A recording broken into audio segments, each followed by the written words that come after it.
जी डैंकी मैं लाई सी इटली वास्ते ते जटांदा ही 3-4 दिनों च तुसीं पहुँच जाओगे। इत्थों लाहौरों ने टिकट कराई है साडी कोयटा दी।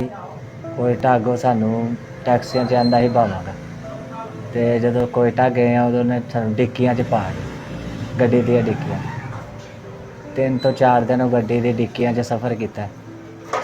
ਉੱਥੋਂ ਫਿਰ ਅਸੀਂ ਪਹੁੰਚੇ ਤਖਤਾਨ ਬਾਰਡਰ 'ਤੇ। ਤਖਤਾਨ ਬਾਰਡਰ ਰਾਤ ਨੂੰ ਕ੍ਰਾਸ ਕੀਤਾ। ਫਿਰ ਅਸੀਂ ਇਰਾਨ 'ਚ ਦਾਖਲ ਹੋ ਗਏ। ਇਰਾਨ 'ਚੋਂ ਅਸੀਂ ਤਕਰੀਬਨ ਬੰਬ ਚੌਂਕੀ ਦੇ ਵਿੱਚ ਬੰਬ ਚੌਂਕੀ ਹੁੰਦੀ ਰਾਜ ਉਹਨਾਂ ਨੇ ਸਾਨੂੰ ਤੇਲ ਵਾਲੇ ਕੰਟੇਨਰਾਂ 'ਚ ਪਾਇਆ ਇੰਨੀ ਧੋਣ ਬਾਹਰ ਰੱਖ ਕੇ ਤੇਲ ਵਾਲੇ ਕੰਟੇਨਰਾਂ 'ਚ ਪਾ ਕੇ ਬੰਬ ਚੌਂਕੀ ਕ੍ਰਾਸ ਕਰਾਈ ਸਾਨੂੰ। ਉਸ ਤੋਂ ਬਾਅਦ ਅਸੀਂ ਤਕਰੀਬਨ 18 ਕੁ ਦਿਨ ਇਰਾਨ ਦੇ ਵਿੱਚ ਰਹੇ ਹਾਂ।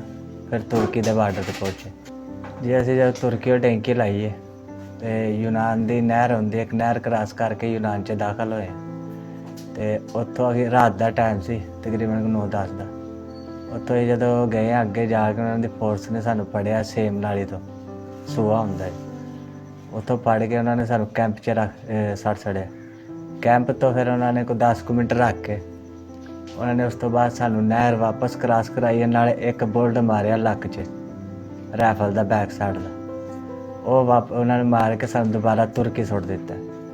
ਅਸੀਂ ਤੁਰਕੀ ਆ ਗਏ ਵਾਪਸ ਇਸਤੰਬੁਲ ਆ ਕੇ ਮਹੀਨਾ ਖਲੋ ਗਏ। ਫਿਰ ਡੈਂਕੀ ਲਾਈ। ਫਿਰ ਅਸੀਂ ਅੱਗੇ ਫੜੇ ਗਏ ਹਾਂ। ਫਿਰ ਉਹਨਾਂ ਨੇ ਵਾਪਸ ਸੁੱਟੜੇ। ਫਿਰ ਅਸੀਂ ਤੀਸਰੀ ਵਾਰੀ ਡੈਂਕੀ ਲਾਈਏ। ਫਿਰ ਉਹਨਾਂ ਨੇ ਮਾਰਿਆ ਗਿੱਟਿਆਂ 'ਤੇ ਫੱਟੀਆਂ ਮਾਰਦੇ। ਫਿਰ ਉਹਨਾਂ ਨੇ ਫੱਟੀਆਂ ਮਾਰ ਕੇ ਫਿਰ ਉਹਨਾਂ ਨੇ ਵਾਪਸ ਜਦੋਂ ਸੁੱਟਿਆ ਫਿਰ ਤੁਰਕੀ ਦੀ ਜਿਹੜੀ ਫੋਰਸ ਹੈ ਉਹਨਾਂ ਨੇ ਸਾਨੂੰ ਫੜ ਲਿਆ।